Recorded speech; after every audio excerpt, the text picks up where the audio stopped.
Bonjour, Bonsoir Louise, comment ça va? très bien et toi? Très bien, je te remercie. Alors, c'est quoi cette éval là de mardi? Sur quoi ça porte? C'est une analyse linéaire, ça j'ai bien compris. En gros, vous devez la faire en classe, c'est ça? À l'écrit? Ouais. Ça sera une épreuve écrite ou orale? Non, oral. Orale? Et je suppose qu'elle a choisi, enfin, elle a donné un petit bout à chaque élève, c'est ça? Ouais, c'est ça. En tout cas, c'est sûr, tu passes mardi. Oui. Ok. Est-ce que tu t'es déjà un petit peu entraîné sur ce passage-là? Non, ce qu'on a eu aujourd'hui. Bah oui, aujourd'hui, bon ben, nous, on va le faire ensemble. Évidemment que moi, j'ai préparé à l'écrit. Comme ça, je te le transmets et tu pourras essayer de l'apprendre par cœur et ensuite, on s'entraînera à l'oral. Mais déjà, nous, on va faire un travail plutôt écrit pour que tu aies quelque chose en face de toi. Et ensuite, on s'entraînera, etc., etc. Ok. Où j'en ai profité pour te remettre l'analyse linéaire, enfin la méthodologie de l'analyse linéaire avec les premiers réflexes de lecture, l'introduction, comment faire une bonne problématique de manière spontanée, trouver les mouvements, du coup, enfin, le prof l'a donné, l'articulation des procédés, ça on s'en fiche, c'est un petit peu les connecteurs logiques, et comment faire une bonne ouverture. Alors, je vais commencer par te rappeler très brièvement la méthodologie, comme ça fait hyper longtemps qu'on ne s'est pas vu. Et je veux que ce soit très clair pour qu'ensuite on passe à l'analyse de façon cohérente et sans embûche. Alors, déjà, lors de la lecture, il faudra lire plusieurs fois le texte. Bon, là, du coup, on va le faire ensemble, mais je pense que le prof imaginait que tu allais le faire tout seul. Du coup, il faut lire plusieurs fois le texte, essayer de repérer un petit peu la tonalité. Est-ce qu'il est triste? Est-ce qu'il est joyeux? Est-ce qu'il est comique? Est-ce que c'est une critique, etc. Est-ce que c'est moralisateur? On va essayer de voir un petit peu la tonalité de l'œuvre, de quoi ça parle, comment l'auteur le transmet, etc. Ensuite, on va identifier les termes clés, autrement dit les expressions qui nous permettent de nous rendre compte de ce qui est réellement important dans le passage. Nous, on a un passage extrêmement court, 5 vers, je crois, donc ça ne sera pas forcément nécessaire. Mais en tout cas, il faut comprendre de quoi parle le texte et quelle est sa tonalité. C'est hyper important et ça, c'est dans les premières lectures. Ensuite, il y a repérer la structure. Est-ce qu'on est sur de la prose? Est-ce qu'on est sur un poème ou tout simplement une forme de vers? Est-ce que c'est un dialogue? Si c'est un dialogue, est-ce qu'il est direct, indirect? Est-ce que on est sur un essai, de la littérature d'idées, un roman? Bon, se rendre compte en tout cas de la structure. Du coup, nous, ici, on est sur un roman écrit en vers. Donc, on va essayer un petit peu d'analyser cette structure-là. Ensuite, on va s'interroger sur le contexte. Donc finalement, nous, on n'a qu'un seul extrait à étudier. Le contexte, c'est en gros, ok, on est où dans l'œuvre? De quoi ça parle? Est-ce qu'on est sur l'élément déclencheur? Est-ce qu'on est sur enfin, l'élément perturbateur? Est-ce qu'on est sur les péripéties, le dénouement, etc. Le contexte, où est-ce qu'on se situe dans l'œuvre globale, dans l'intrigue? Voilà, qu'est-ce qu'il dénonce, de quoi ça parle. Et ensuite seulement on vient relever les procédés littéraires et autres figures de style, chose qu'on va faire ensemble, l'épreuve t'en rend douter. Et ensuite il y a toutes les questions sous-jacentes. Donc à partir des figures de style qu'on a relevées, on va essayer de les interpréter et de se poser des questions dessus pour trouver les enjeux du texte et notamment sa portée. Donc qu'est-ce qui nous est raconté. Ça, c'est tout ce qu'on va faire au courant des premières lectures. Ensuite, est-ce qu'il faudra faire une introduction? Mais en fait, il n'y a pas grand-chose à faire. Je crois que notre passage, nous, c'est ce qu'on doit faire, c'est juste procéder, interprétation. Ok. Bon, je rappelle au cas où il aurait fallu faire une introduction, amorce, contextualisation de l'œuvre, euh, dégager les enjeux du texte, formuler la problématique et l'annonce de plan. Simplement, du coup, on n'aura pas de plan. Trouver la problématique, ça, vous devez le faire. Non, même pas. Même pas? Ben non. Bon, bah, alors je te propose qu'on s'intéresse directement à la partie qui t'intéresse. Comment on organise les procédés?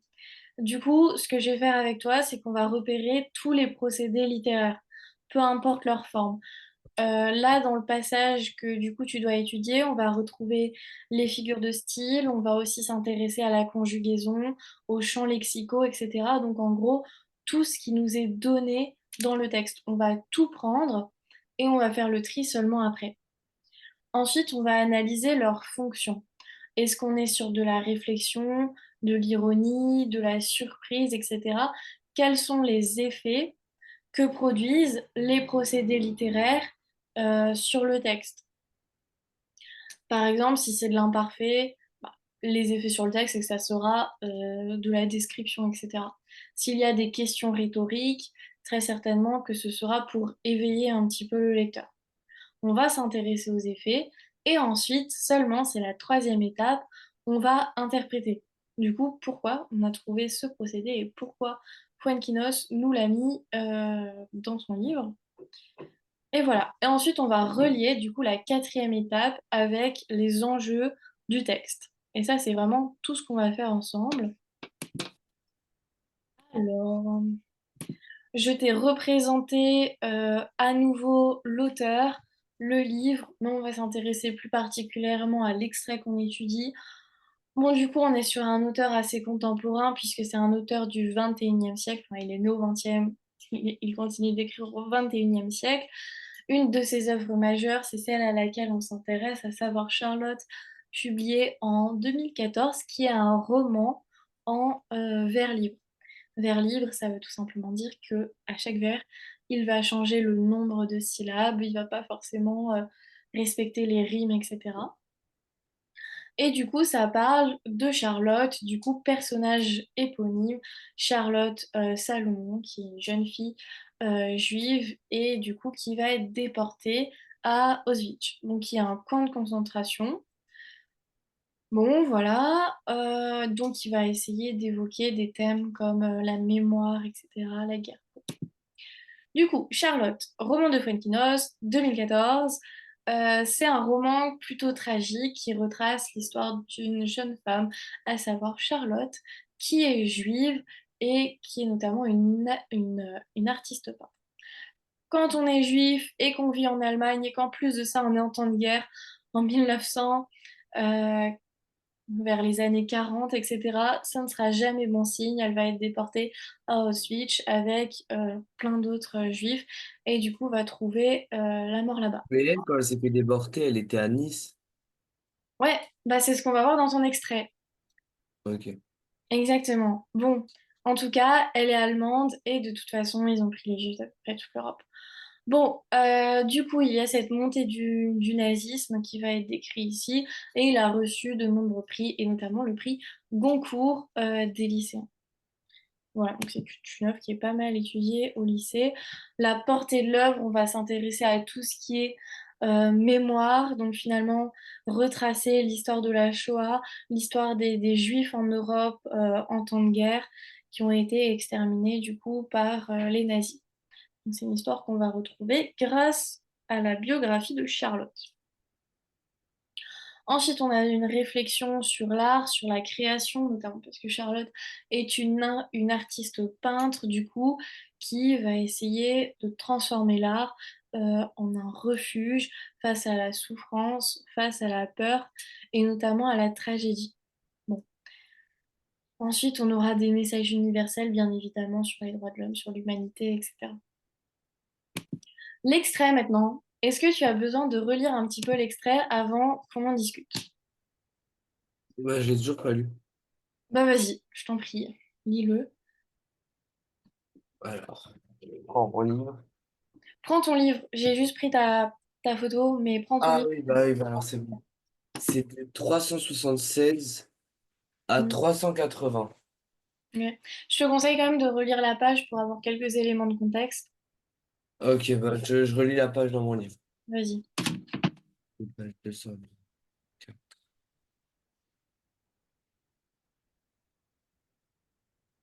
Bien.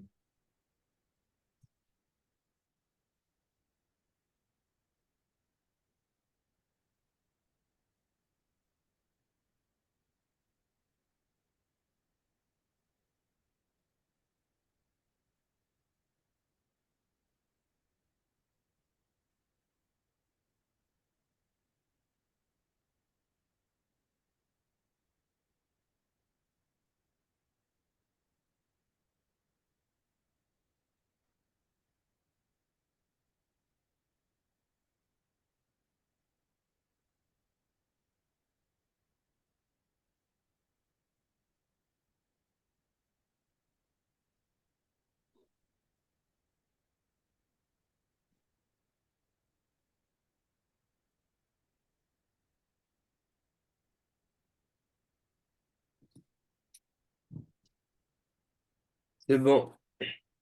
Nickel. Alors, de quoi parle cet extrait? Finalement, le début du chapitre 8. Bah là en gros on est après la dénonciation de Charlotte. Exactement. Donc ici, on se trouve à Villefranche-sur-Mer, comme tu l'as dit, c'est une ville collée à Nice. Du coup, on est du coup à Villefranche-sur-Mer. Il y a des Allemands, donc deux Allemands. C'est un peu un abus de langage. En réalité, ce sont des nazis qui débarquent du coup dans cette ville française. Et Charlotte a été dénoncée. Donc pourquoi? Parce qu'elle était juive, elle se cachait et bon, voilà, elle a été dénoncée. Quelqu'un a dit qu'elle se trouvait ici. Les Allemands sont venus la chercher pour la déporter et finalement l'emmener dans le camp de concentration, là où ils déportaient tous les Juifs. Bon. Hum, Mais elle, quand elle s'est fait déporter, c'est quelqu'un qui a appelé carrément. ouais, c'est ça, exactement. Bah, en fait, c'est assez compliqué, mais quand tu savais qu'un Juif était à cet endroit-ci, si on apprenait que tu savais qu'il y avait des juifs et que tu les as pas dénoncés, ben toi-même tu risquais quelque chose. Donc c'était assez délicat en réalité, dénoncer ou pas dénoncer, puisque toi-même tu pouvais risquer d'y aller, du coup. Mais oui, c'est vrai, Charlotte, c'est une dénonciation, et d'ailleurs ce sera l'enjeu de ton petit passage à toi où on va se demander l'informateur aurait-il pu être imprécis dans l'adresse, s'arranger pour vite prévenir Charlotte qu'on la cherche, etc. Est-ce qu'il a vraiment collaboré? Est-ce que c'était par peur? En tout cas, ça sera l'enjeu de ton propre passage. Euh, voilà, en tout cas, Charlotte, voilà. C'est fait embarquer. Du coup, dans cet extrait, on assiste à un moment crucial de l'histoire. C'est un point de bascule réellement dans l'histoire. C'est tout simplement l'arrestation de Charlotte par les nazis. Et comme tu l'as dit, elle s'est fait dénoncer. Elle vivait un petit peu cachée dans cette ville de Villefranche, qui est une très petite ville en somme. Et la scène est assez brutale et ton passage à toi, du coup, porte sur finalement cette dénonciation. Donc Charlotte a été dénoncée. Est-ce que c'était par peur du dénonciateur? Est-ce qu'au contraire, c'était malvenue? Bon, en tout cas, elle va à un moment tenter de fuir, mais ils vont fondre sur elle et tout simplement l'emporter, la mettre dans le camion et elle sera ensuite déportée donc, à Auschwitz. Mm. Du coup, son destin est un petit peu brisé, en tout cas, il semble s'arrêter net. Et du coup, elle fera partie des nombreuses victimes de la Shoah. Alors, euh, ah voilà, il y a. Du coup, j'ai quand même trouvé une problématique, un titre de mouvement pour ton tout petit extrait. Comment David Fuenquinos, à travers les procédés littéraires de cet extrait, illustre-t-il la tension dramatique et la fatalité du destin de Charlotte Salomon, tout en questionnant la responsabilité individuelle et collective dans un contexte de persécution. Si le professeur mardi te demande une problématique, tu prendras celle-ci. Donc on s'intéresse vraiment à savoir comment les procédés littéraires, donc comment cet extrait-là met en avant toute la persécution qui s'abattait sur les populations d'Europe par les nazis, justement pour essayer de persécuter les juifs, de les trouver. C'était un peu une chasse à l'homme où chacun avait sa propre responsabilité.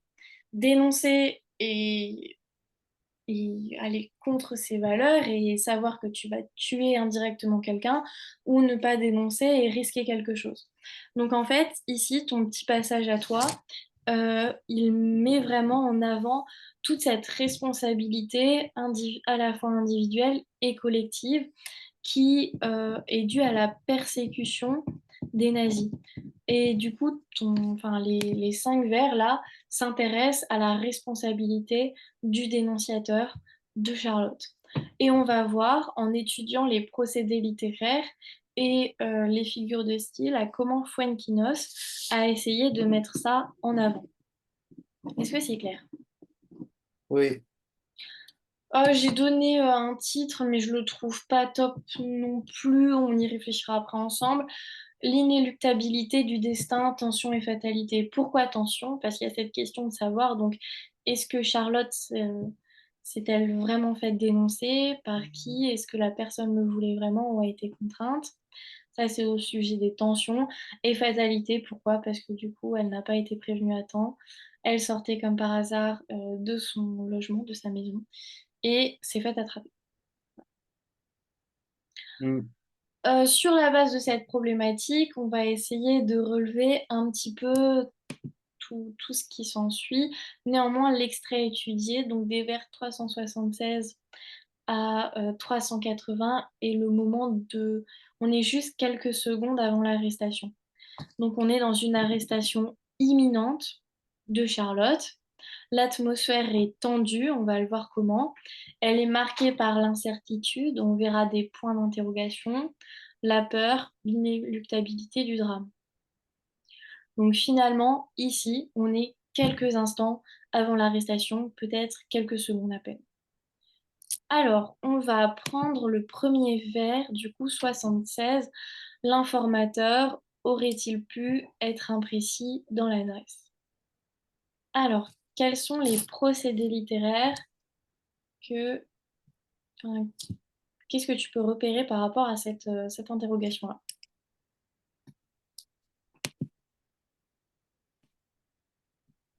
Vous mettez pas le texte pour que je... Attends, je l'ai regardé, je peux pas vu. Ouais.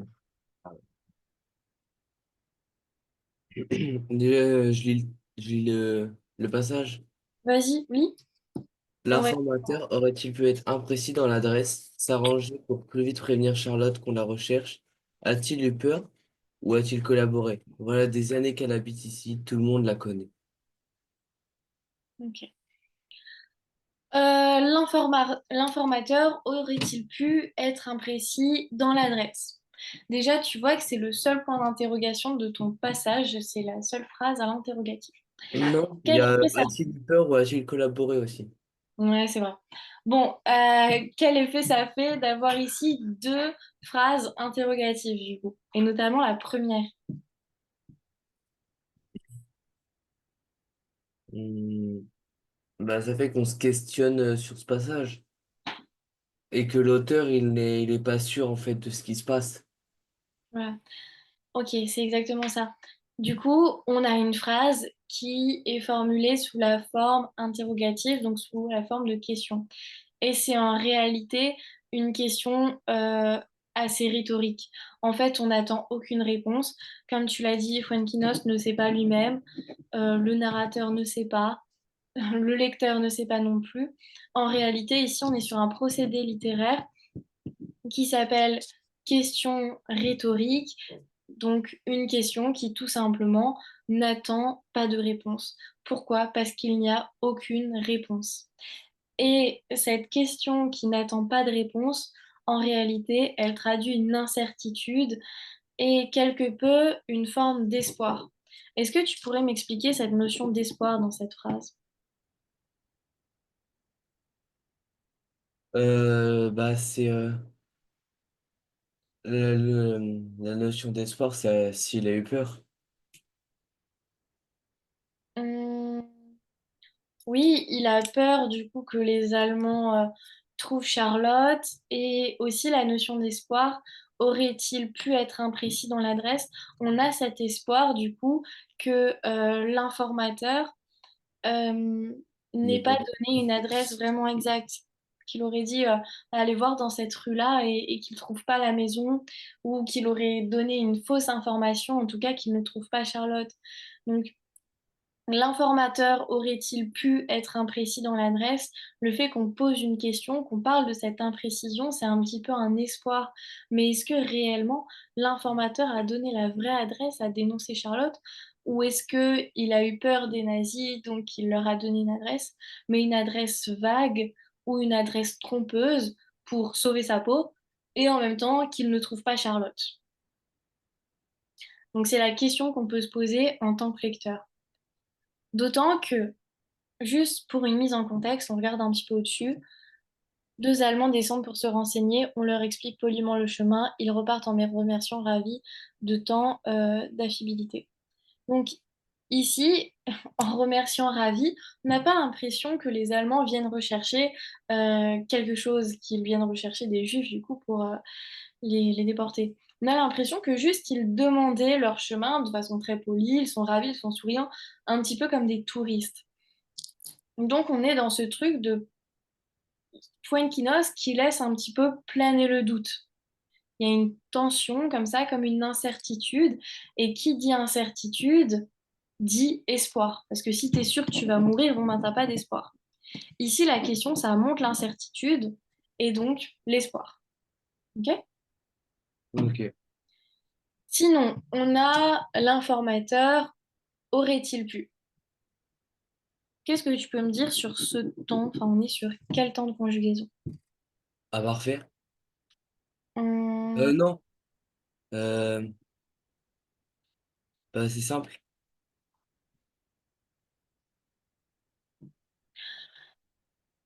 Ou non, plus que parfait, je suis con. non. Alors, même si, en effet, comme le plus que parfait, on est sur un temps composé, ici on est sur aurait-il pu, donc il y a un auxiliaire avoir et un participe passé. Mais du coup, Attends, ici, attends, c'est quoi? J'ai pas entendu. un temps composé, j'ai pas donné la Oui. réponse encore, Ah, ok. j'explique. J'ai cru que tu l'avais donné. Ici, bah, c'est du conditionnel passé. Je vais expliquer pourquoi. C'est du conditionnel passé, tout simplement parce que ça ressemble au plus que parfait. Mais ici, l'auxiliaire avoir, il est conjugué au futur. Il n'est pas conjugué à l'imparfait. Il est conjugué au conditionnel présent, pardon. L'auxiliaire avoir est conjugué au conditionnel présent et non à l'imparfait, alors que le plus que parfait se conjugue avec l'imparfait. Donc ici, on a un auxiliaire avoir conjugué au conditionnel présent et un participe passé, ce qui nous donne tout simplement du conditionnel passé. Ok.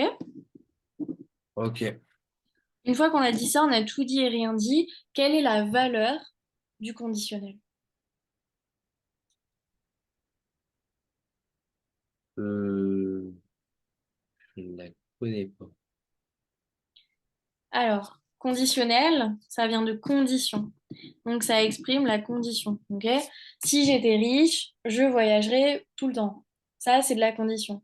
Il y a une condition évoquée par le si et en présence du si, réalisation. En non-présence du si, pas de réalisation. Donc ici, on est sur du conditionnel, quelque chose qui exprime la condition, qui exprime du moins le doute et l'hypothèse. Le conditionnel est un mode qui exprime l'hypothèse. Ok. Et lorsqu'on a ici du conditionnel passé, c'est pour exprimer un doute sur une hypothèse qui pourrait changer le cours des événements. Si l'informateur est imprécis, alors Charlotte ne se fera pas prendre. S'il a été très très précis, bah, Charlotte se fera prendre. Donc en réalité, ici, l'utilisation du conditionnel passé, aurait-il pu, exprime un doute sur une hypothèse qui pourrait changer le cours de l'histoire de Charlotte. Donc ça marque également une impuissance face à la situation qui semble déjà un petit peu être scellée. Ok. Ok. Sinon, on a imprécis, du coup, qui appartient au lexique de l'erreur. Une imprécision est très souvent reliée à une erreur. Donc, on a une idée que l'informateur puisse être trompé renforce la tension dramatique. Pourquoi ça renforce la tension dramatique? Parce que le lecteur espère, il espère que l'informateur se soit trompé. Jusqu'au bout, il espère, pour finalement être déçu. Donc, ça renforce cette tension dramatique. L'erreur, ça pourrait être un mince espoir de survie pour Charlotte. Mais ce doute est très rapidement dissipé et donc ça va mener au drame. S'il n'y a pas d'espoir, bah, c'est pas un drame, c'est juste une tragédie bête et méchante. Ici, il y a de l'espoir et c'est ça qui va rendre la chute extrêmement difficile. Ok. Ok.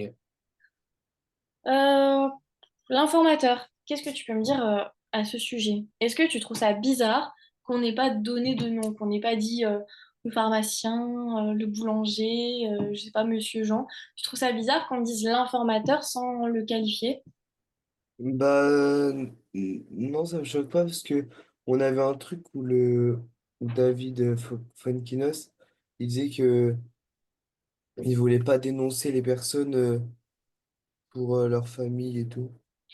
Voilà, c'est ça, c'est tout simplement ici l'informateur, il reste, bah, on lui donne aucune qualité, on lui donne aucune qualification, ça reste quelqu'un de, enfin, très neutre, l'informateur. On va pas lui donner une qualité spéciale qui permettrait de l'identifier, etc. Tout simplement parce que Fuenquinos, il veut pas dénoncer ces gens-là qui agissaient sous la peur et qui agissaient sous la contrainte. Il veut plus dénoncer le comportement des nazis.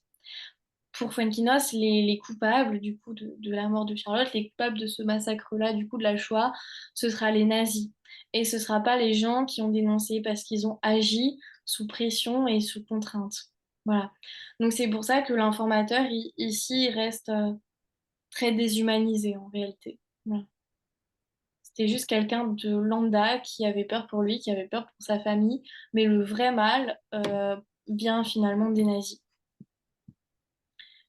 Ok, moi j'en ai fini avec ce vers-là, j'ai fini de l'analyser, donc on va passer à l'interprétation. Qu'est-ce que tu as compris de ce vers? Il y avait que ça comme procédé? Il y avait l'informateur, le conditionnel passé, aurait-il pu, précis, et la question rhétorique. C'est pas mal pour un seul vers et c'est d'autant plus pas mal pour de la littérature contemporaine. Pourquoi? Est-ce que tu en avais repéré d'autres? Bah, je pensais qu'elle allait en avoir plus. Je te laisse relire et essayer de réfléchir.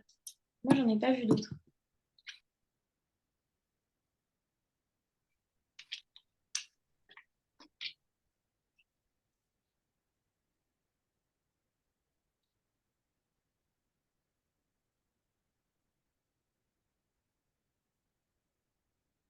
Bah, j'en vois pas d'autres.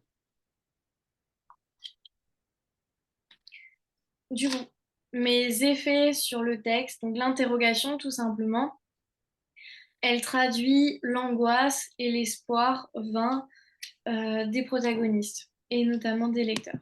Donc la possibilité d'une erreur est suggérée, mais elle paraît aussitôt totalement improbable, ce qui renforce l'impression d'un piège inévitable.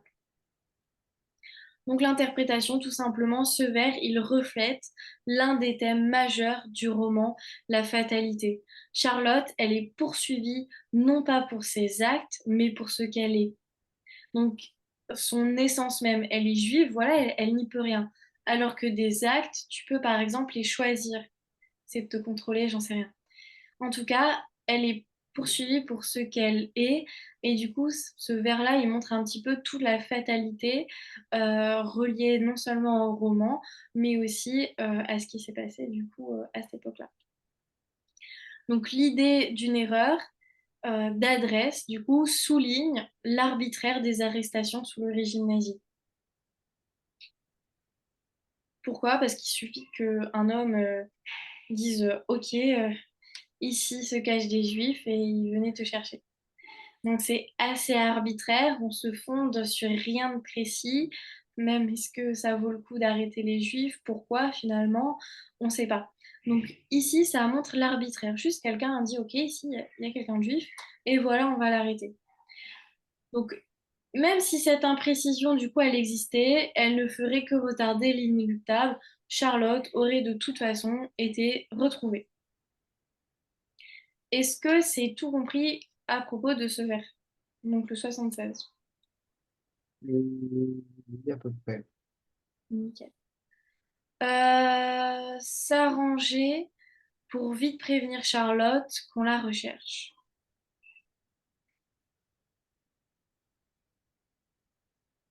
Ok. Du coup, tandis que le premier vers était personnel, puisque le sujet était l'informateur, Ici, la phrase est impersonnelle. Donc au niveau de sa construction grammaticale, c'est une phrase impersonnelle, le sujet est on, autrement dit un sujet très très neutre, et il y a un verbe à l'infinitif. Ce verbe à l'infinitif ne possède pas de sujet. Voilà. Donc l'absence de sujet suggère finalement une parole intérieure, une injonction angoissée. Ça traduit un petit peu l'urgence de la situation. Ok? Ok. Est-ce que tu as compris pourquoi ça traduit l'urgence de la situation? Euh, non, pas totalement. Ok. Souvent, quand tu fais des phrases qui commencent par un verbe à l'infinitif, ça traduit un empressement.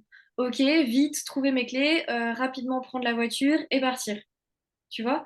Lorsque tu t'exprimes avec des verbes à l'infinitif, très souvent, ça montre un empressement. Ok? Ça montre un empressement ou quelque chose que tu te dis à toi-même. Et ici, cette absence de sujet et ce verbe à l'infinitif, ça suggère une parole intérieure angoissée comme une supposition de l'auteur. Ici, c'est une supposition de l'auteur pour renforcer l'urgence de la situation. Ouais, ok, c'est bon. C'est Non, le mais verbe à l'infinitif qui fait que. est-ce que c'est compris? Sinon, je répète. Il n'y a pas de souci. On a 2 heures. Ce que j'ai pas compris, c'est à partir de l'auteur. C'est tout simplement une phrase impersonnelle, donc on peut suggérer que c'est une pensée soit du narrateur, soit de l'auteur. Mais le En tout narrateur cas, c'est une et l'auteur, parole c'est la même intérieure. personne. Comment? Narrateur et l'auteur, c'est la même personne. Non. Ah, si, Pourquoi? parce que David Fuenkinos, c'est lui qui parle. Ouais, mais est-ce que c'est Fuenquinos qui a vu les Allemands débarquer en camion à Villefranche-sur-Mer? Oui, Ah bon? oui, parce que il est narrateur, je sais plus quoi. Narrateur interne? Ouais, un truc comme Pas ça. externe? C'est un narrateur externe, en effet, ici, donc c'est un protagoniste qui n'appartient pas à l'histoire. Mais il faut pas confondre auteur et narrateur. C'est pas parce qu'on a un narrateur externe que c'est forcément l'auteur. Oui, c'est sûr que l'écrit est le fruit de l'auteur et que ça révèle sensiblement le fond de sa pensée. Ça, très clairement. Mais si le professeur te pose une question, enfin, c'est le narrateur externe, du coup, qui fait les phrases. Voilà. Ok. Mais du coup, oui, tu peux quand même essayer de supposer que c'était une parole intérieure, ou du moins c'était une volonté du narrateur, de l'auteur. Euh, ok. Du coup, ensuite, on a un rythme saccadé. Donc, on a une phrase qui est dépourvue d'éléments superflus. On n'a pas de complément circonstanciel. Donc, on ressent clairement la rapidité et la tension. Et on a aussi un lexique au niveau de l'urgence, vite prévenir. Donc, vite qui est un adverbe et qui accentue la nécessité d'une action immédiate. Voilà. Tout simplement, ici, ce vers, il plonge un petit peu le lecteur dans l'action en cours où chaque seconde compte. On n'a pas le temps de conjuguer les verbes, on n'a pas le temps de chercher un sujet, on est sur des verbes à l'infinitif, on est dans l'urgence. Vite prévenir Charlotte que le mal est derrière la porte. Donc finalement, on a l'absence de précision sur le sujet. Qui doit prévenir en fait? Est-ce que quelqu'un est en mesure de le faire ou est-ce que c'est simplement une volonté du narrateur? Dans un monde parfait, quelqu'un l'aurait prévenu. Mais ici, est-ce qu'il y avait réellement quelqu'un pour la prévenir? Non. Du coup, le verbe est laissé à l'infinitif. Ça ajoute aussi une dimension assez universelle. Ça semble un petit peu s'adresser à tous et donc à personne. En réalité, n'importe quel habitant de Villefranche aurait pu la prévenir, mais aucun habitant de Villefranche ne l'a fait. Donc encore une fois, les verbes à l'infinitif ici, ils traduisent à la fois l'urgence et à la fois la tension dramatique. Est-ce que là, faut que je note tout ce que tu me dis ou tu m'as fait une synthèse? Non, je t'ai fait une synthèse, elle est là. Ok, nickel. Du coup, quand tu vas l'envoyer sur le groupe, je l'aurai. Ouais, c'est ça. Je vais te l'envoyer sur le groupe à la fin du cours. Néanmoins, tu peux prendre des notes parce que quand je parle, c'est beaucoup plus long que quand j'écris. J'ai pris des notes pour le verbe à l'infinitif. Ok, très bien. Alors, je regarde juste ce que j'ai écrit. Ouais. Ok. Non, mais je t'ai fait une synthèse, je t'envoie tout après. Je préfère parler avec le texte en fond. Comme ça, tu visualises un petit peu ce que je dis, sinon c'est déroutant. Et même moi, parce que comme je suis en train de le faire en même temps, enfin, je l'ai déjà préparé, mais enfin, ça m'inspire quand je regarde le texte pour t'expliquer.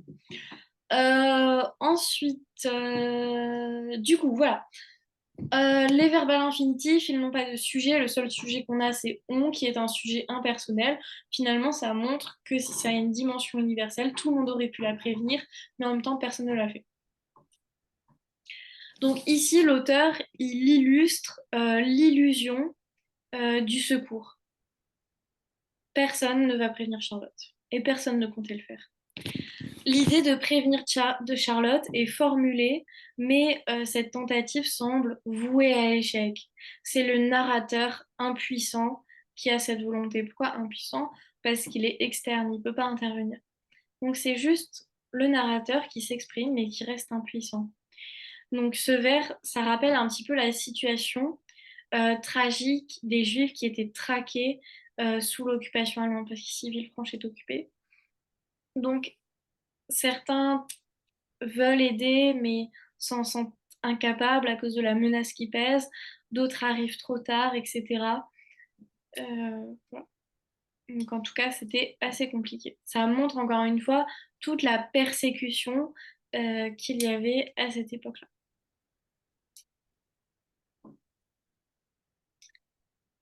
Ensuite, on a une nouvelle question. Donc, c'est un choix, vu qu'on a une conjonction de coordination ou.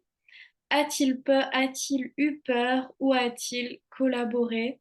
Donc on a cette conjonction de coordination ou là, qui encore une fois laisse planer le doute, soit peur, soit collaborer. Pourquoi a-t-il dénoncé Charlotte finalement? On a cette question du pourquoi. Pourquoi l'avoir fait? Donc ici, on n'est pas sur une question rhétorique, on est en réalité sur une question alternative. Donc on a l'opposition entre ces deux attitudes. Ça montre un petit peu la complexité et le dilemme moral de l'époque. Donc soit je collabore finalement parce que je suis contre les juifs, etc. Soit j'ai peur. J'ai peur pour moi, j'ai peur pour ma famille, j'ai peur que si je le dis pas, ils m'embarquent aussi. Et du coup, on est contraint par la peur d'aller contre ces valeurs. Très certainement qu'il ne voulait pas dénoncer Charlotte. En tout cas, on a une question alternative qui, d'une part, essaye d'accuser l'informateur, mais qui, d'autre part, essaye en même temps de le dédouaner. Finalement, cette question-là, elle montre que Fuenquinos n'aurait pas forcément su quoi faire non plus. Et je ne sais pas si quelqu'un réellement aurait su quoi faire, aurait su répondre à cette question. Sinon, on a un parallélisme syntaxique. Est-ce que tu vois le parallélisme syntaxique? Non. Alors, le parallélisme syntaxique, ça veut simplement dire que de part et d'autre de la conjonction de coordination, on a exactement la même structure grammaticale. Est-ce que tu vois ma souris? Est-ce que?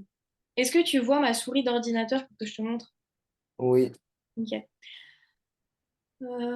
Alors, parallélisme syntaxique, ça veut tout simplement dire que la phrase, grammaticalement, est construite de la même façon des deux côtés de la conjonction de coordination.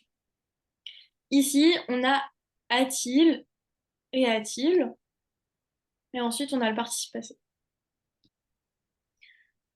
Auxiliaire avoir au présent, le T de la liaison, le sujet. Auxiliaire avoir au présent, le T de la liaison, le sujet, le participe passé, le participe passé. Donc on a un parallélisme syntaxique ici, donc on a la répétition du a-t-il qui donne un rythme percutant. Et ça place les deux attitudes sur le même plan. Donc ça interroge sur la frontière entre la contrainte et le choix. Fuenquinos place les deux points au même niveau. Cette euh, répétition syntaxique, ce parallélisme, il montre aussi finalement que c'est un dilemme. Nul ne peut répondre à la question. Il s'agit d'un dilemme. Voilà. Est-ce que c'est compris? Oui. Sinon, on a le lexique de la compromission, peur, collaborer. Le terme peur, ça évoque l'instinct de survie qu'on a évoqué avant. Et collaborer, ça suggère une adhésion active. Donc, c'est volontairement, on a collaboré. Donc, une adhésion active à l'idéologie nazie. Ça veut dire qu'on avait envie de dénoncer Charlotte, alors que peur, c'est qu'on n'en avait pas envie, on s'est senti obligé. Alors, dis-moi quels sont les effets de ces procédés littéraires sur le lecteur, sur le récit du moins. Quels effets ça donne? Mhm.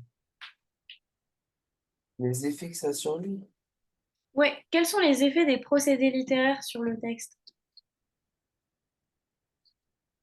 Bah, déjà, ça va lui faire une accélération de rythme. Ouais, il y a une accélération du rythme. Pourquoi?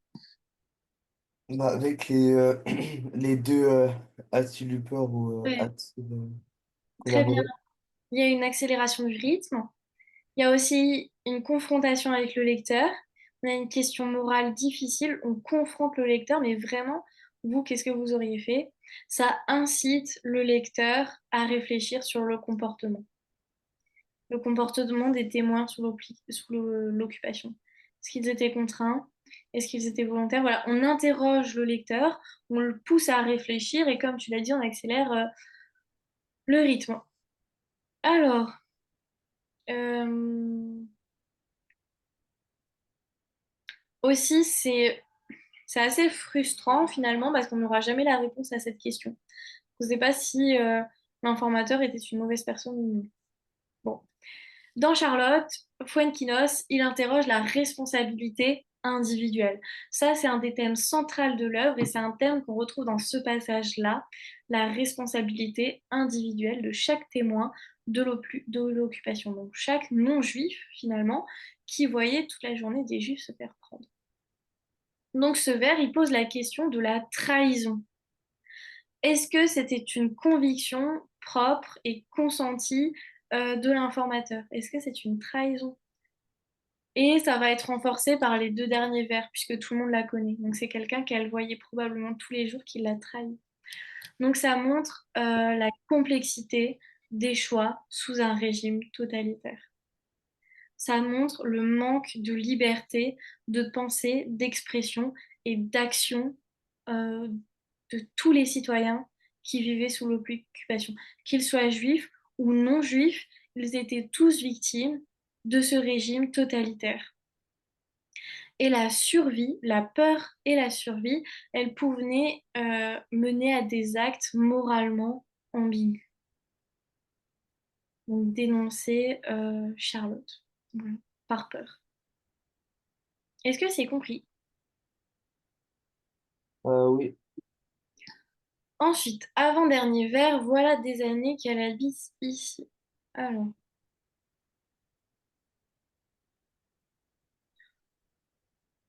on a l'adverbe voilà, un petit peu comme une démonstration des années qu'elle habite ici, donc des années complément circonstanciel. Euh, ok. Donc on a un marqueur temporel fort, voilà des années. Donc on a l'emploi d'un présentatif, voilà, qui accentue la durée et l'ancrage de Charlotte dans ce lieu. Des années, c'est un complément circonstanciel qui montre que ça fait très très longtemps que Charlotte est là. Des années, c'est quand même long. Et en plus de ça, on n'a pas dit 4-5 ans.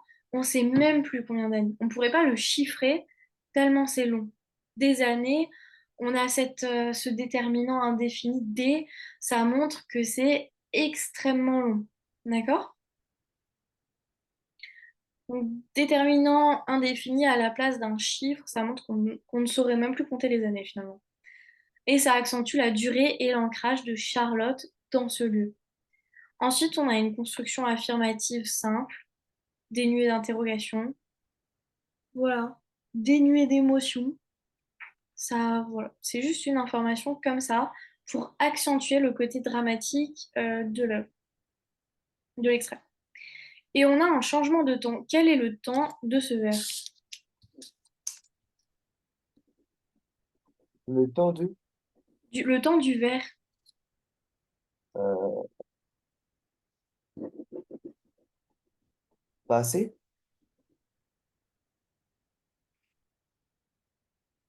Non, Bah, il y a présent. Bah non, présent, je suis con. Présent. ouais, c'est ça. Tu t'es fait avoir par les années. Oui, c'est ça, on est sur un présent, on est sur un présent d'habitude finalement. Un présent de limite de vérité générale finalement. On est sur bel et bien un présent d'habitude. Charlotte, elle a habité là dans le passé, elle habite ici dans le présent, et on l'imaginait habiter ici dans le futur. On est sur un présent d'habitude qui n'a pas de limite temporelle. Parce que ça fait tellement longtemps qu'elle est là, on dirait qu'elle appartient au décor. D'où l'utilisation du présent. On est sur un présent d'habitude ici, qui vient contraster avec le passé composé du verbe d'au-dessus, qui est un élément tranchant, marquant, soudain. Ici, on est sur un présent d'habitude très long. Il trouve sa place dans le passé, dans le présent et dans le futur. Enfin, on l'imaginait dans le futur. Donc voilà l'effet du présent ici. Bon, il n'y avait pas grand-chose à dire sur ce vers. Surtout, ce qu'il faut retenir, c'est que ce vers, il va créer un contraste avec les précédents. Il rappelle la normalité de la vie de Charlotte, la simplicité de sa vie ici. Finalement, elle faisait rien de mal, elle vivait là, et ça va accentuer l'injustice de son destin. Si on a vraiment l'impression que c'est quelque chose d'assez injuste. Et Fuenquinos, ici, il souligne l'arbitraire des persécutions. Charlotte, elle vivait depuis longtemps à cet endroit, personne ne l'a jamais embêtée, elle n'a jamais embêté personne, elle était tout à fait intégrée à son environnement, mais voilà, ça n'a pas empêché sa traque, sa recherche. Donc ce vers, ça insiste un petit peu, ça insiste même beaucoup sur la violence absurde euh, des persécutions nazies. Pourquoi venir embêter quelqu'un qui est là depuis toujours et qui n'a rien fait de mal? Voilà. Euh, Donc, je répète juste ce vers parce que je suis passée un peu vite. On a le complément circonstanciel de temps des années. On a voilà qui est un présentatif et qui accentue la durée évoquée par le complément circonstanciel. On a un article indéfini D qui montre qu'on ne peut dénombrer les années. On a du présent de l'indicatif qui montre l'habitude. Et voilà. Tout le monde la connaît. Est-ce que tu peux essayer d'analyser ce vers seul? Est-ce que tu peux essayer de m'en parler un petit peu de ce vers, le dernier vers? Euh,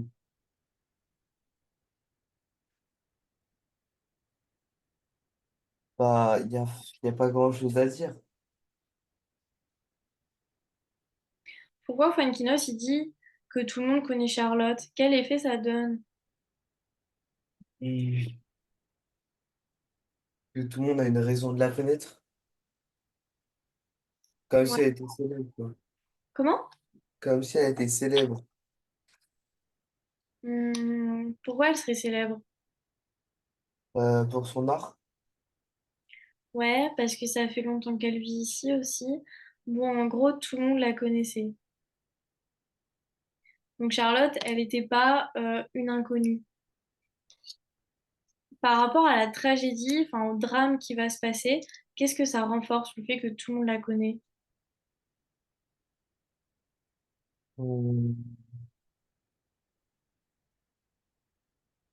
toi, je sais pas. Ok.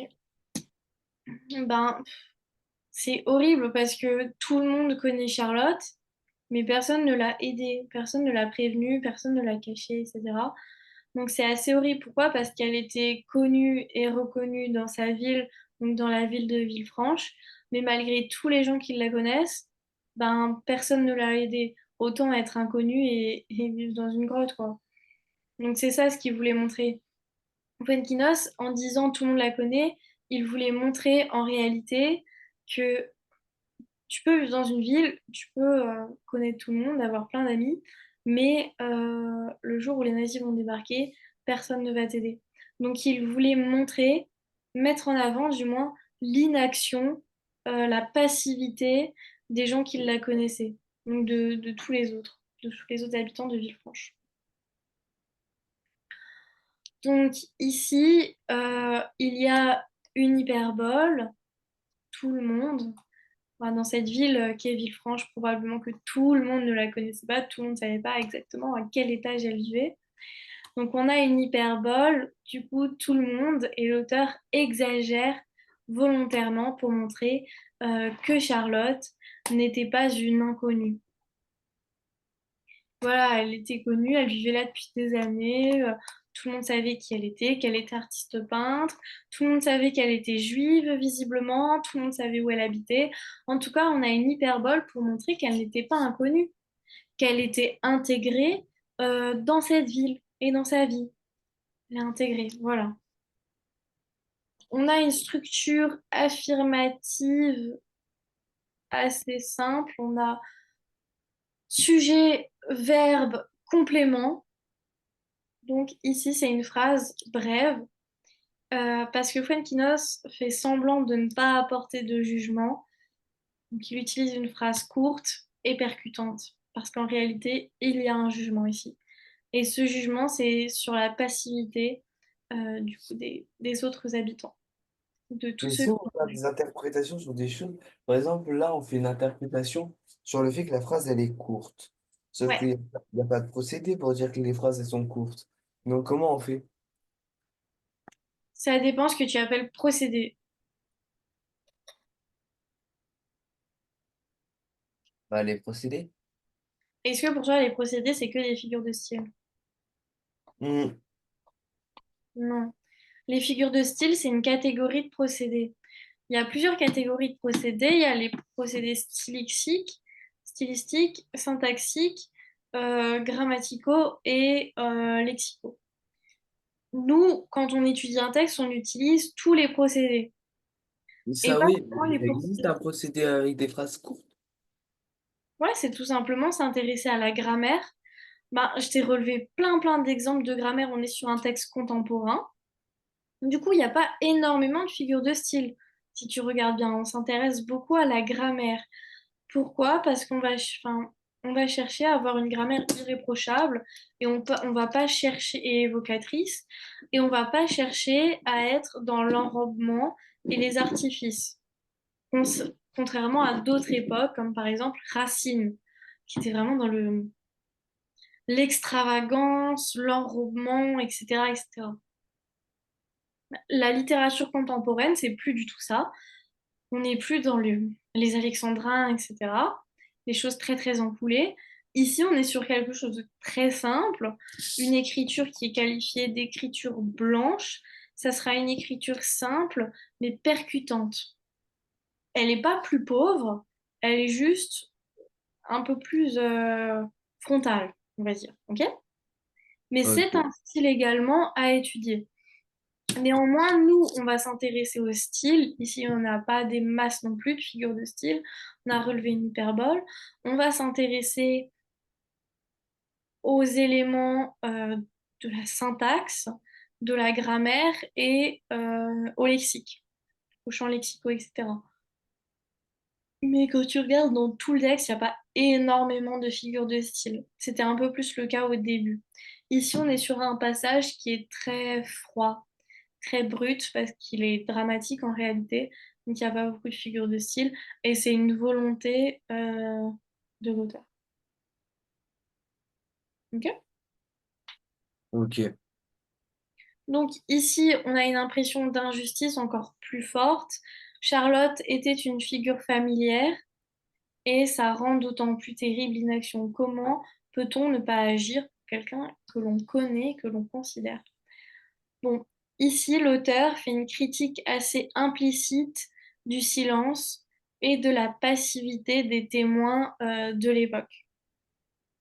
Donc le fait que tout le monde connaisse Charlotte, mais que personne ne puisse la sauver, ça met en lumière l'indifférence ou l'impuissance collective face aux persécutions.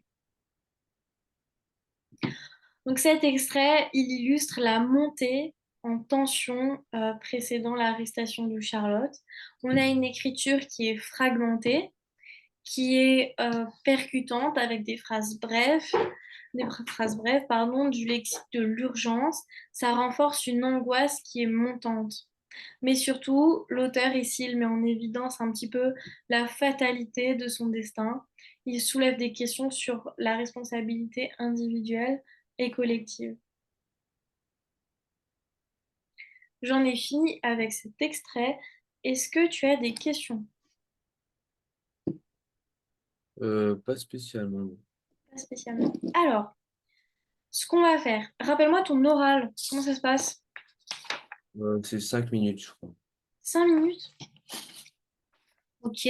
5 minutes et c'est juste l'analyse. Il n'y a pas de phrase d'intro ou quoi? Bah, c'est analyse procédé. Ok. Enfin, procédé interprétation, pardon.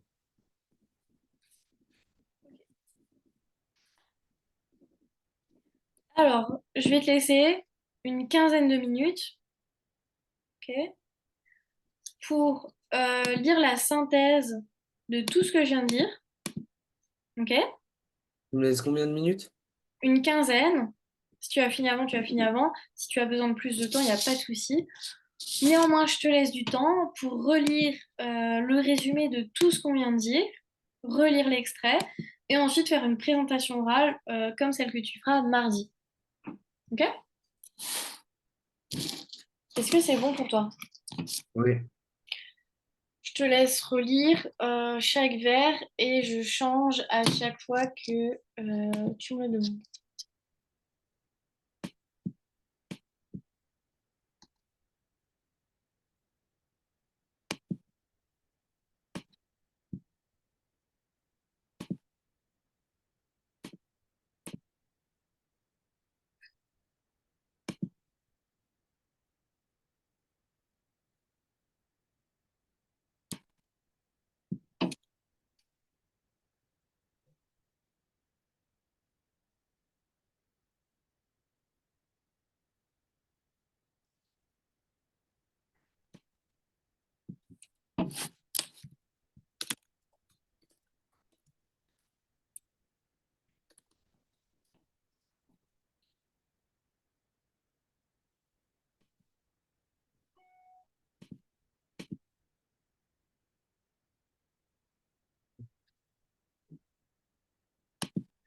Ah, d'ailleurs, on va avoir un changement de prof au cours de l'année. Ah bon, pourquoi? Je sais pas, notre prof, elle part. Bon, bah, j'espère que le prof remplaçant sera sympa. Bah, Bon. ça peut pas être pire que là. Ah bon? Pourquoi? Elle était horrible. Bon bah laisse-la te noter sur ça et après dis-toi que tu la reverras plus. Ouais.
C'est bon pour ce verre. Ok, nickel. N'hésite pas à prendre des notes sur une feuille. Est-ce que tu auras le droit à une feuille de préparation? Enfin, pour avoir- Oui. ok. Oui. Donc n'hésite pas à prendre quelques informations, des diapos comme ça, même quand je change, tu as le précédent devant les yeux.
C'est bon.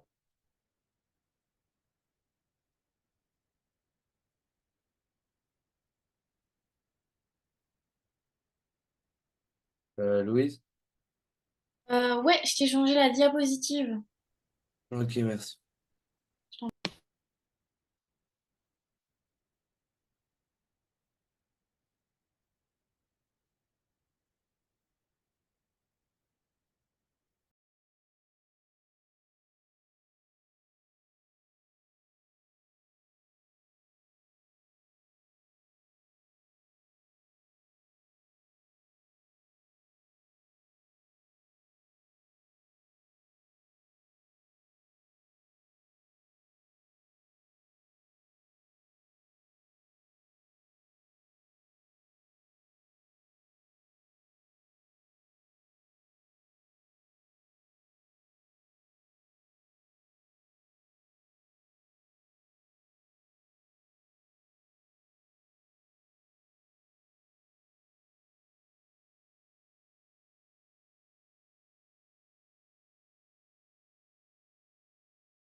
C'est bon.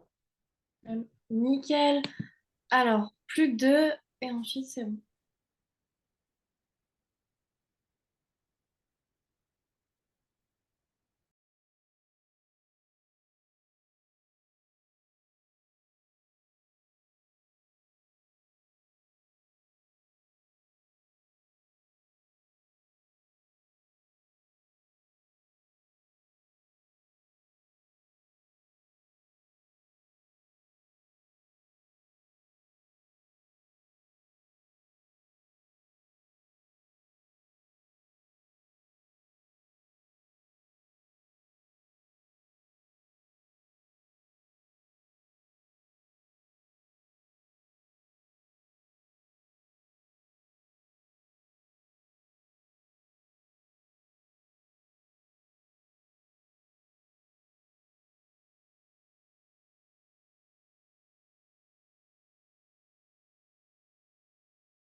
C'est bon.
C'est bon, j'ai fini.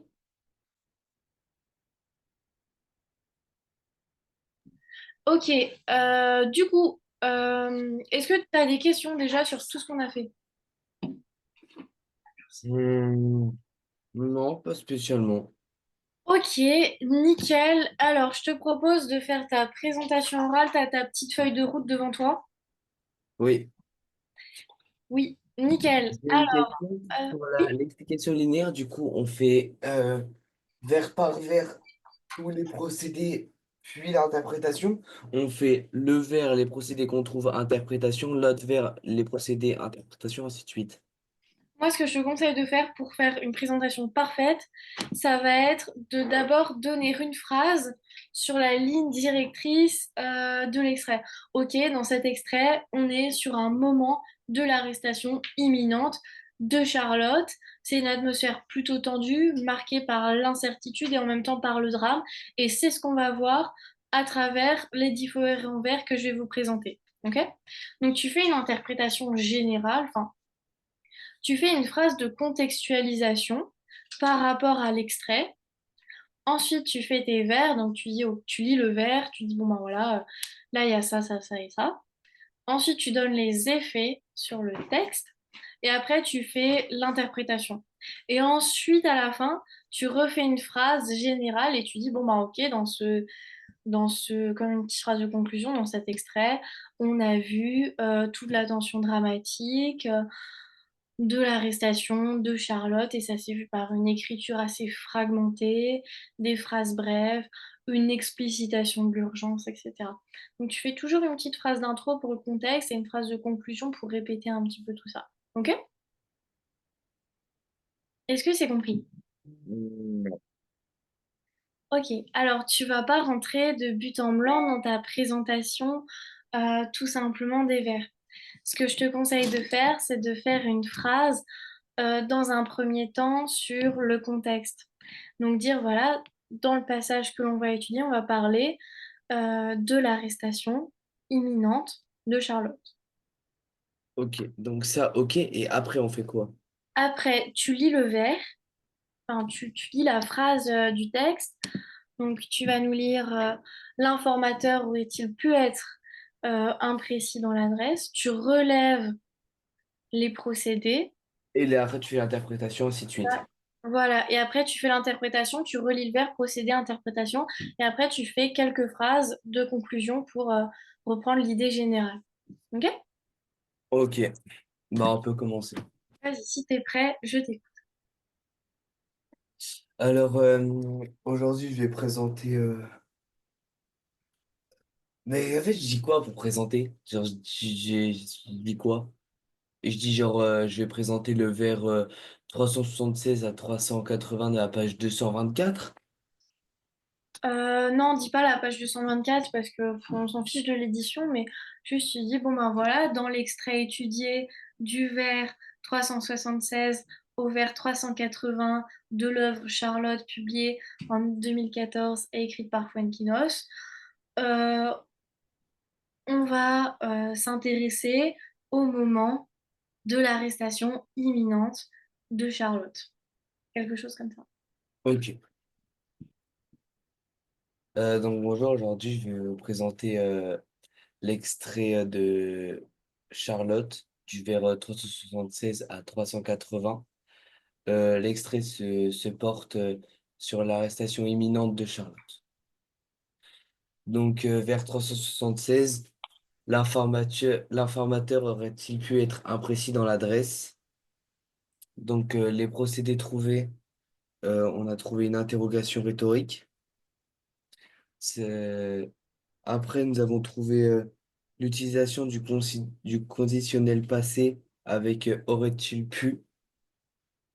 Et nous avons trouvé le lexique de l'erreur avec imprécis.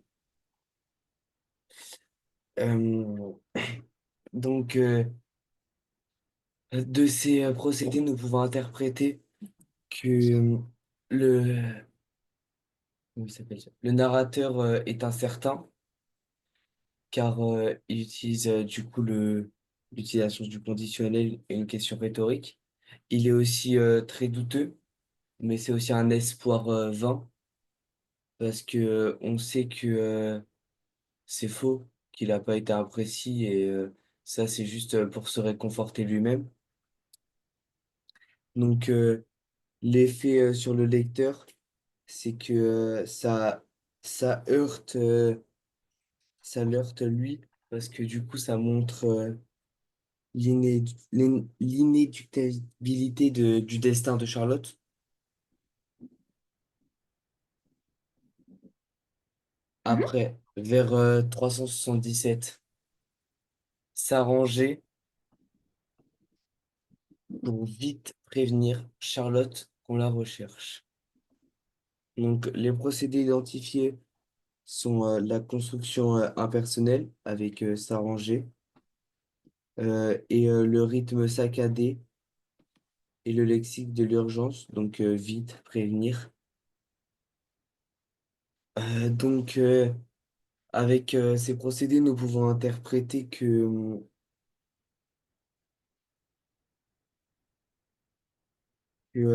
c'est dans l'urgence, parce que il serait...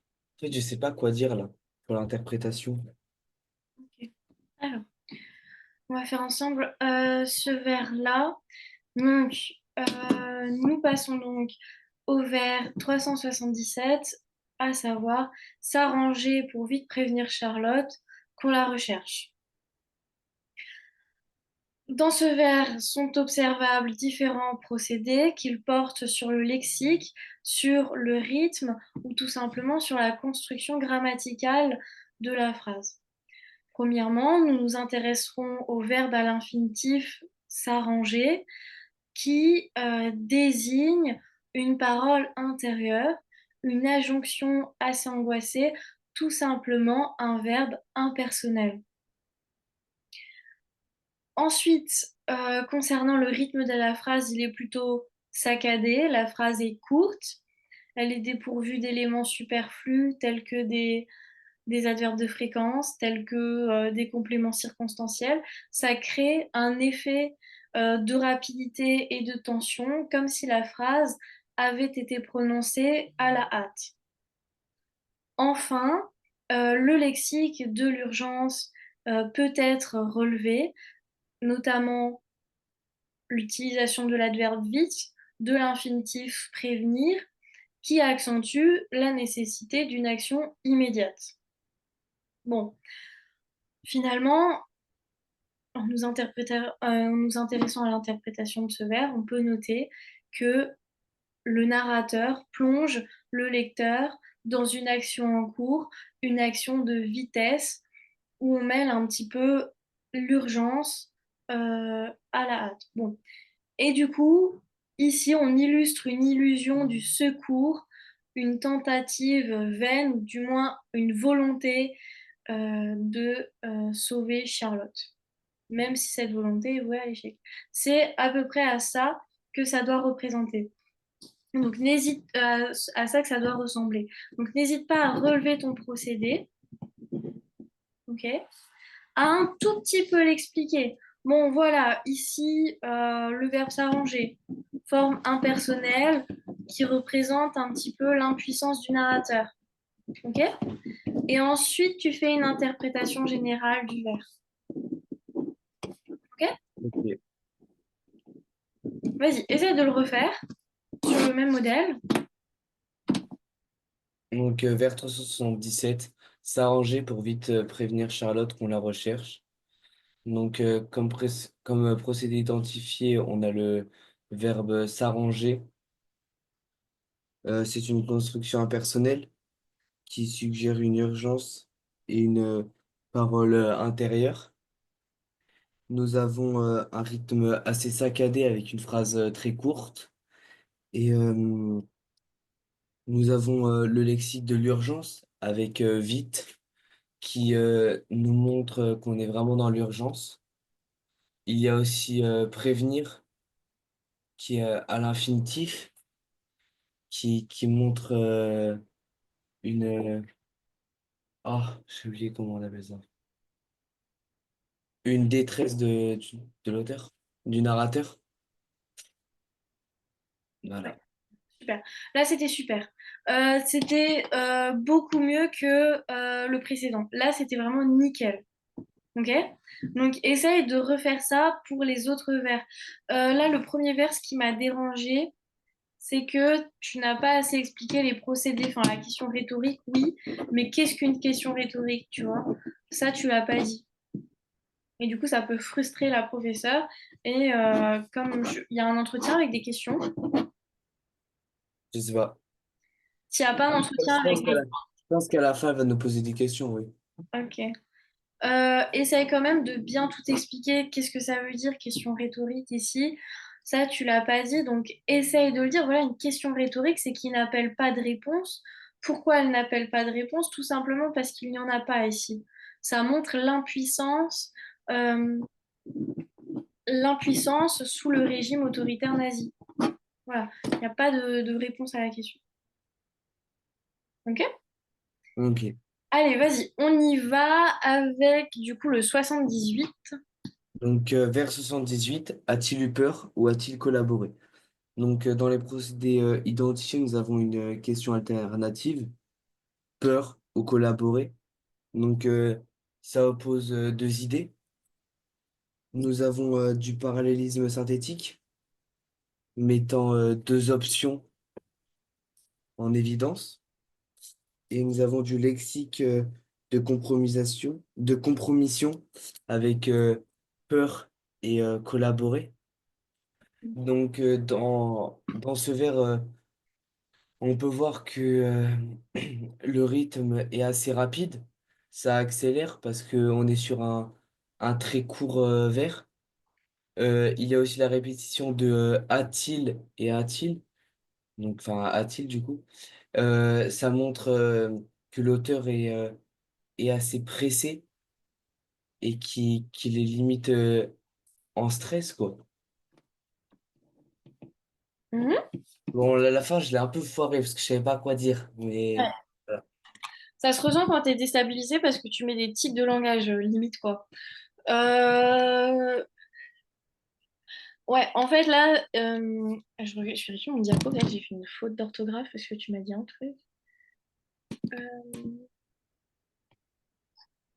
Non, ok. Alors attention, ici on était sur un parallélisme syntaxique et non synthétique. Syntaxique, ça veut dire tout ce qui touche à la syntaxe, donc à la construction de la phrase, la manière dont est formulée la phrase. Ensuite, oui, on était sur une question alternative. Là, tu m'as bien précisé le choix, mais le choix de quoi finalement? Entre collaborer et la dénonciation par la peur, il faut un petit peu expliquer qu'est-ce que veut dire collaborer, qu'est-ce que veut dire avoir peur. Bon, avoir peur, du coup, ça montre la pression qui a pu être exercée sur l'informateur et collaborer, ça veut tout simplement dire adhérer à l'idéologie du coup nazie. Le parallélisme syntaxique, ouais, là tu t'es un peu embrouillé, tu me l'as bien évoqué. Ensuite, tu es parti sur autre chose et après tu es revenu dessus. Quand tu dis le parallélisme syntaxique, c'est très bien. C'est une figure de style qui est compliquée, le parallélisme. Donc, n'hésite pas à montrer à ton professeur pour qu'elle voie que tu as vraiment bien compris la chose.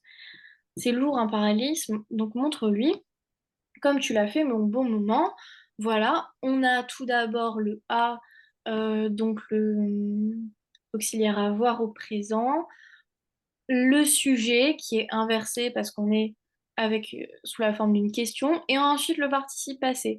Et ça se répète dans la seconde proposition, l'auxiliaire avoir au présent, le sujet et le participe passé.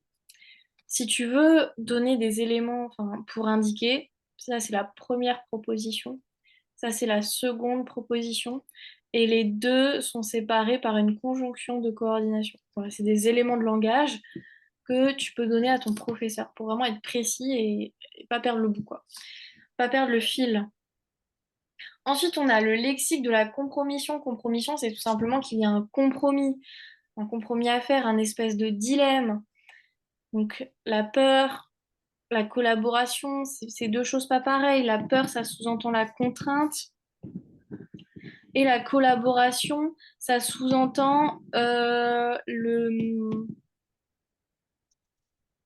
fait qu'on adhère à l'idéologie nazie. Ça suggère la volonté. Donc la peur, c'est la contrainte.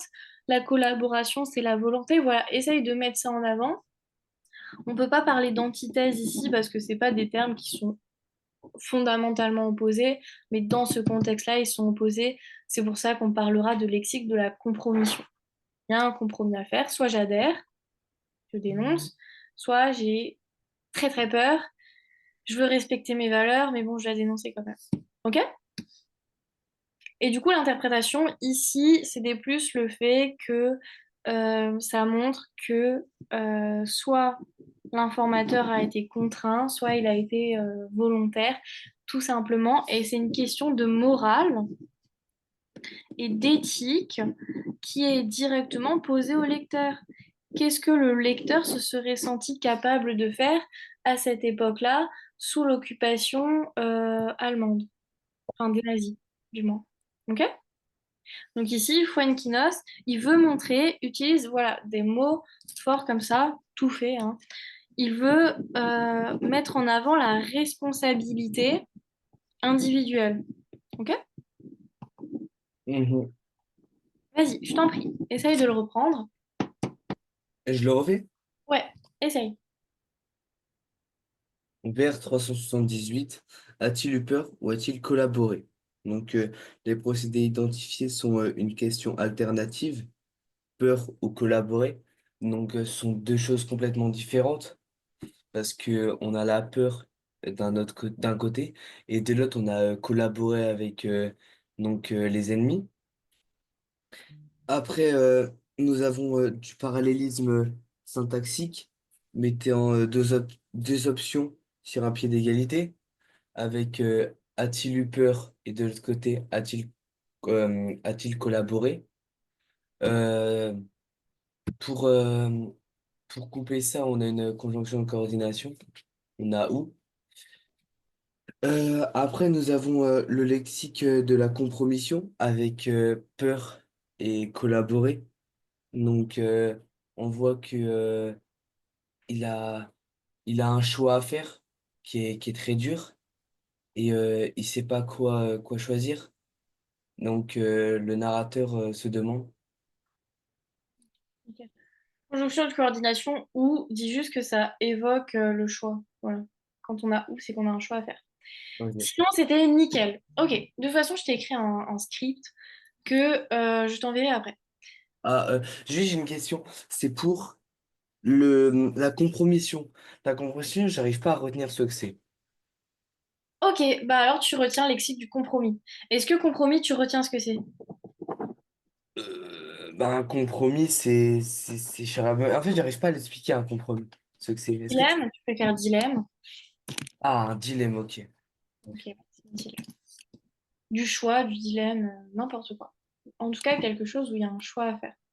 Ça marche. Ok, il reste deux vers. Est-ce que là, tu as besoin que je te les explique encore une fois avant de les faire ou pas? Bah non, on va s'arrêter là parce que c'est quand même 37, donc je vais pas t'embêter plus que ça. Mais merci parce que du coup, j'ai bien compris tous les premiers trucs. Et là, Mais normalement, j'ai tout pour réussir. attends, attends, je t'arrête. Comment ça, il est 37? On a 2 heures, on n'a pas 1 heure et demie? Bah ok, alors c'est parfait, on continue. Nickel. Ok, alors, est-ce que tu veux que je te réexplique? Me réexpliquer les deux derniers vers? Ouais, ou tu veux les faire tout seul? Bah j'aimerais bien essayer de les faire tout seul. Ok, vas-y, je t'en prie. Donc vers 379, voilà des années qu'elles habitent ici. Donc le procédé identifié, c'est un marqueur temporel avec voilà des années. Donc ça souligne une longue durée dans le temps euh, et que la vie de Charlotte, elle est normale pour tous les habitants, que tout le monde est au courant. Ouais. Après, on a une construction simple et affirmative. Donc, on constate la tension dramatique qu'il y a dans ce vers. Euh, l'effet sur le narrateur, c'est que ça rappelle l'injustice du destin de Charlotte, qui vivait en paix, et d'un coup, toute sa vie redevient tragique. Et on peut aussi voir que le narrateur essaie de montrer que après ça, après toutes ces années qu'elle est là, personne ne vient l'aider Mhm. et que elle est en fait toujours seule. Exact. Qu'est-ce que tu peux me dire sur le déterminant indéfini? C'est quoi le déterminant indéfini? C'est là le D devant année.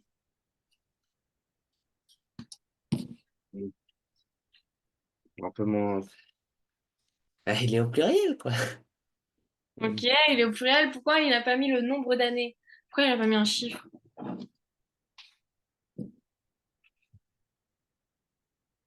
Ah, c'est pour. C'est une sorte d'hyperbole en soi. Parce que il exagère sur le nombre d'années. Parce qu'en soi, ça fait pas tant de temps que ça qu'ils sont ici. Je crois elle est à l'Ermitage depuis moins d'un an. Beaucoup moins d'un an. Donc Des- en Hmm. soi, c'est une façon de d'exagérer les choses sur le temps qu'elle a passé là-bas. Ouais, tu peux dire que c'est une hyperbole ou du moins une exagération. On a l'impression qu'elle a passé un temps infini là-bas. Là, je viens d'avoir quelque chose en tête. J'ai oublié de te dire que l'imposteur, c'était un... Enfin, l'imposteur, il n'a pas voulu donner de nom. Bon, ça, je vais le repréciser après. Ok. Ensuite, dernier vers, tout le monde la connaît.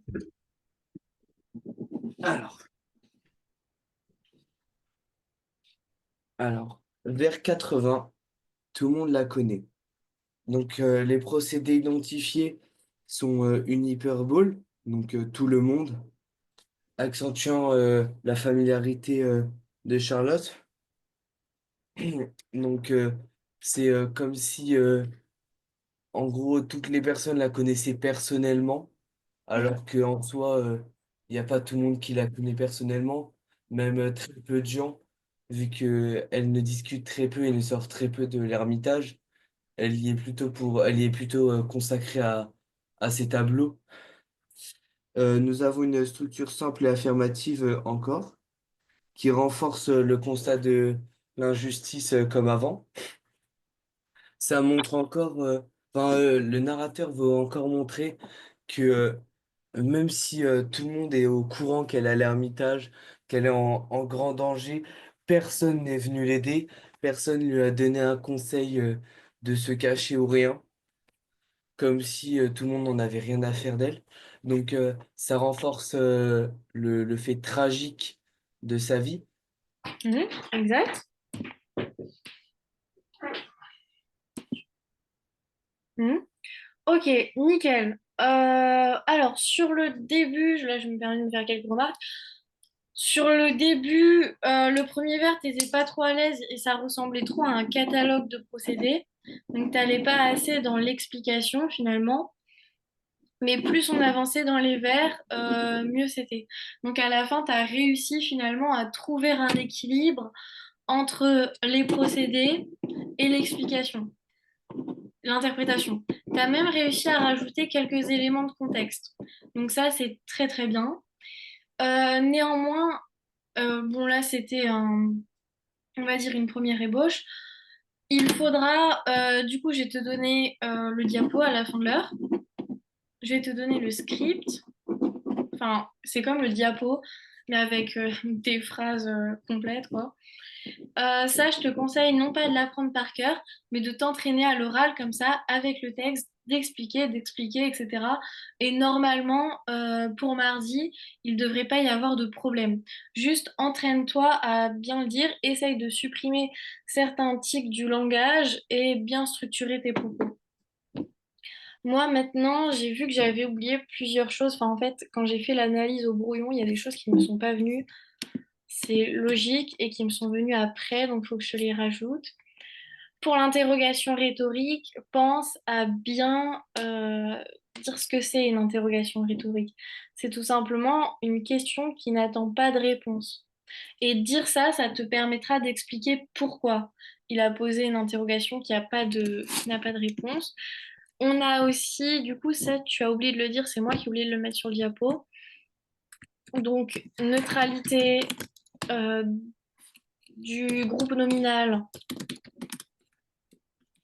l'informateur. Donc ça montre finalement le fait qu'il ne veut pas mettre de qualité, pas mettre de qualificatif sur cet homme pour ne pas le dénoncer directement, mais plus pour dénoncer l'idéologie nazie. Mais aussi pour dire que finalement ça aurait pu être n'importe qui. Donc formule impersonnelle et déshumanisante, pas mettre de signes distinctifs ou de qualité à cet individu.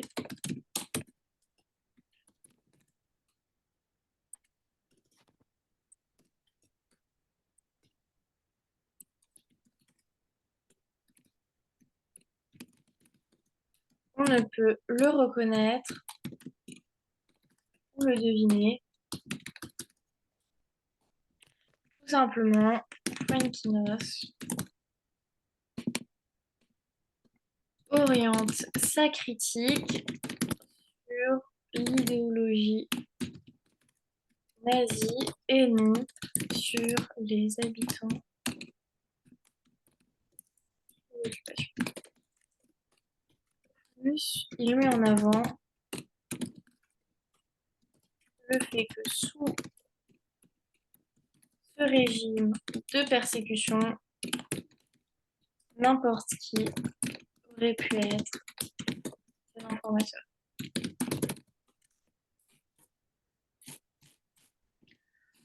Ok, alors ça, je viens de te le rajouter sur le docs et j'avais un autre truc à te rajouter par rapport au déterminant indéfini. Du coup, vers 379, déterminant indéfini, B.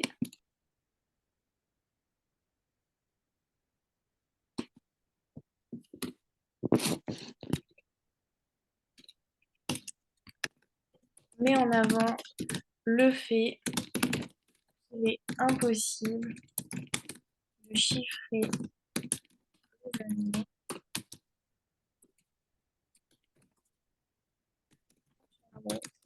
vite ici depuis longtemps.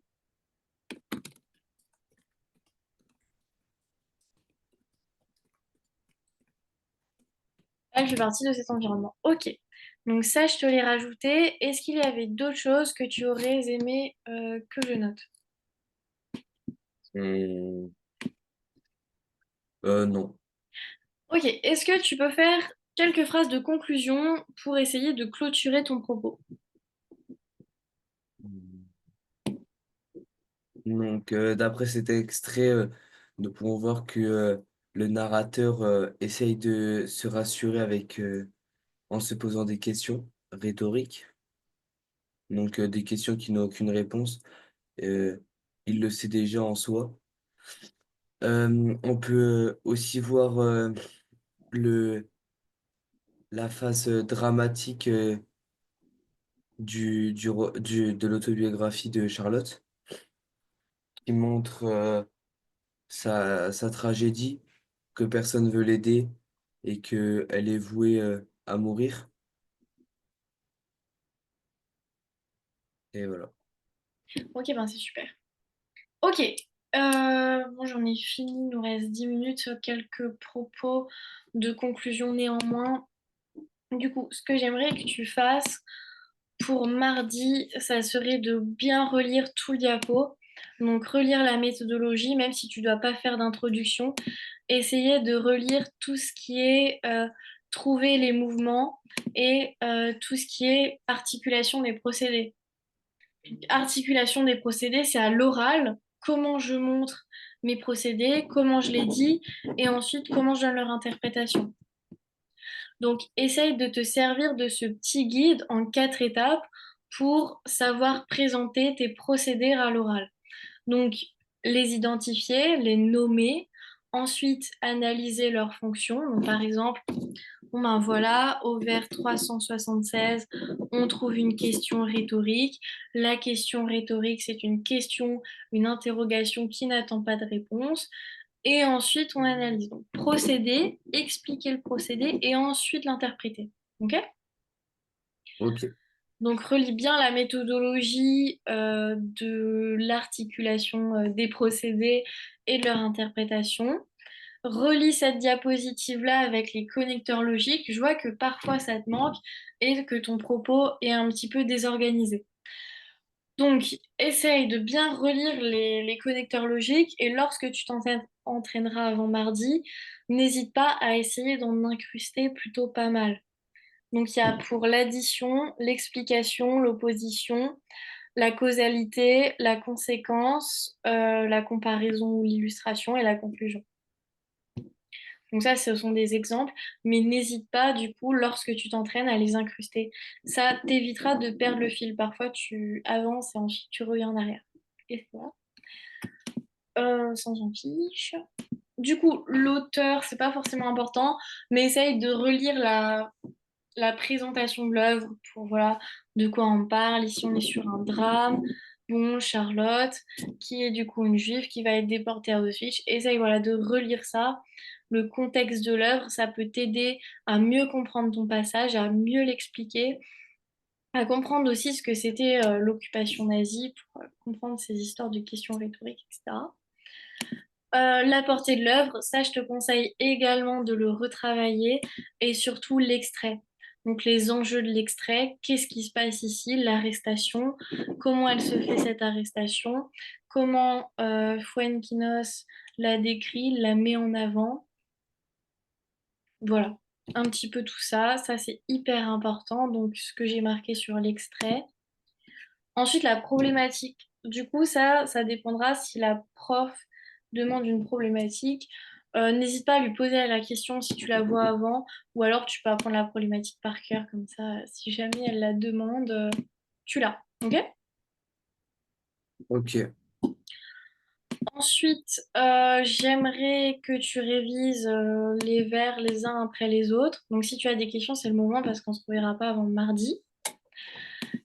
Je t'ai mis une conclusion ici. Cette conclusion, pareil, tu peux la prendre par cœur parce que c'est la conclusion de ton passage. Donc, si tu n'arrives pas à en trouver une, tu peux apprendre celle-ci ou du moins des mots de vocabulaire que tu auras trouvés dans celle-ci. Ok. Ensuite, j'ai fait en parallèle ce document. Donc, c'est comme là les petits résumés des diapositives, là, mais en plus détaillé. Donc, avec l'introduction de ton passage, le titre et chaque vers qui est vraiment expliqué, vraiment détaillé. Et à force de le relire, je pense que tu vas en quelque sorte le retenir et ça va être beaucoup plus facile pour toi ensuite de passer à l'oral. Ok.